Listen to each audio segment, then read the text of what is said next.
Hello welcome back to JDK kitchen. இன்றைக்கி ரொம்பவே சூப்பரான நெல்லிக்காய் சாதம் எப்படி பண்ணலான்னு பார்க்கலாம். நான் அதுக்கு ஒரு 4 பெரிய நெல்லிக்காய் எடுத்து அதை சின்ன சின்ன பீசஸாக கட் பண்ணி மிக்ஸி ஜாருக்கு மாற்றிக்கிறேன்.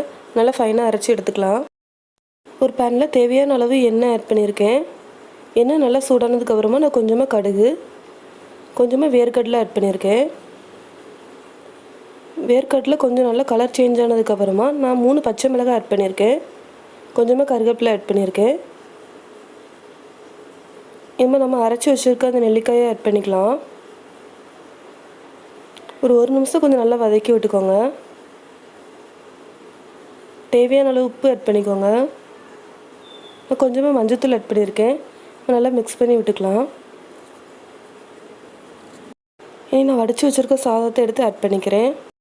நல்லா மிக்ஸ் பண்ணி விட்டுக்கோங்க. கடைசியாக கொஞ்சமாக கொத்தமல்லி தழை தூவி இறக்கிக்கோங்க. இது செய்கிறதுக்கு நம்மளுக்கு ஒரு 10 நிமிஷம் கூட ஆகாது. ரொம்ப ஈஸியான இந்த ரெசிபி நீங்களும் ட்ரை பண்ணி பாருங்கள். ட்ரை பண்ணிவிட்டு கமெண்ட் பண்ணுங்கள். சப்ஸ்கிரைப் பண்ணிக்கோங்க. தேங்க்யூ.